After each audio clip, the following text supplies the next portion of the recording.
Welcome to another tech video you didn't know you needed. Today we're going to take a quick look at these 3D printed grips for the Asus ROG Ally that I got from Etsy. They're about $20 and yeah, let's go over it real quick and let me give you some of my thoughts on it. So first, the quality of the print, I think it's pretty good. I don't have a 3D printer, so I don't really have a whole lot to compare to, but it is of a hard plastic with a little bit of texture, but not much. It's really pretty smooth all around. There's a little bit of roughness on the bottom here, but your hands don't touch it when you grip it, so it doesn't really matter. The shape conforms really closely to the Ally itself. So if you take a look at that corner is kind of a sharp corner, and it's kind of sharp corner that way too on the ROG Ally. Kind of wish that maybe they could have gone, maybe add a little bit more bulk, but rounded it out a little bit more because it is a little bit still kind of sharp there. But overall, it's a nice deep grip, so it's similar to the Steamdeck. Actually, I think it's thicker and deeper.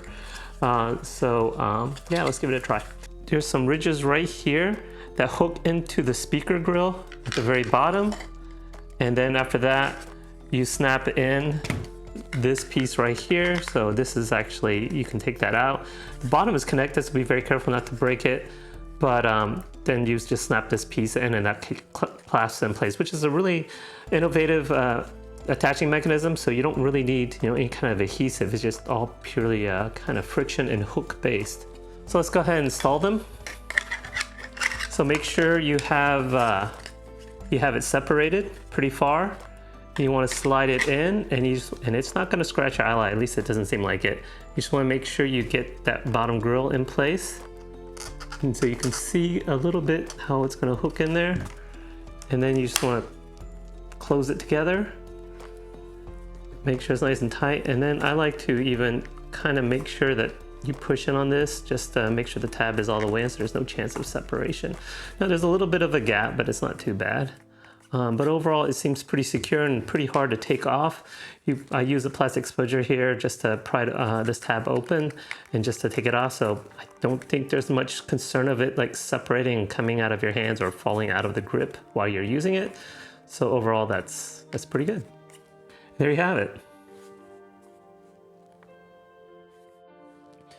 So let's take a look at that and compare it to the Steamdeck. As you can see, these grips are huge. They're much bigger than the Steamdeck, and those size, does matter and it does help a lot. A lot of it kind of still attributes to the shape and the weight distribution. I just think the Steamdeck is still a better feel. It's still my favorite handheld as far as ergonomics and feel goes. So even though the grips are a bit smaller on the Steamdeck, just the way the weight is balanced and the way it feels in your hands and the positioning of the right analog stick, I think the Steamdeck is still the one to beat.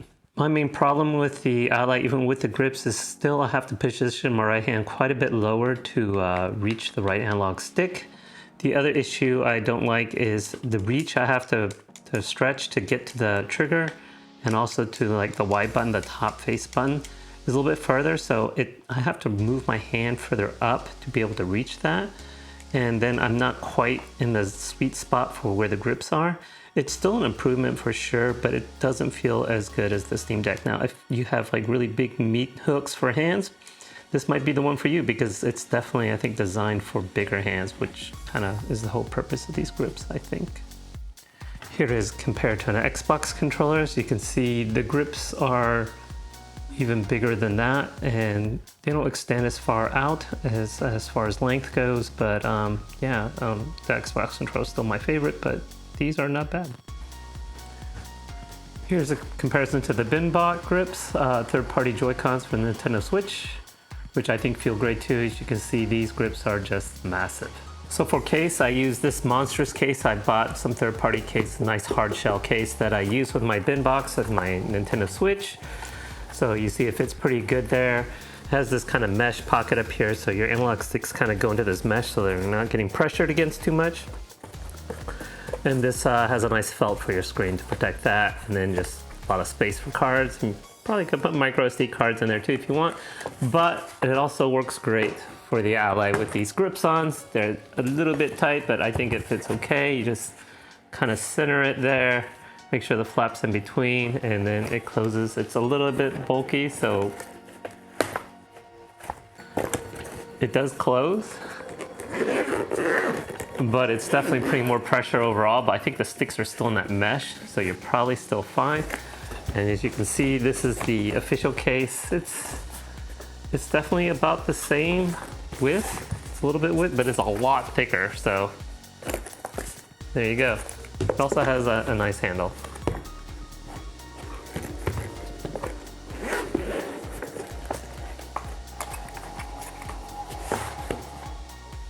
So final thoughts and conclusion. Well, for $20, I think they're pretty much worth it. There's not many options out there until somebody like maybe a bigger company like Satisfy comes out with some grips or something.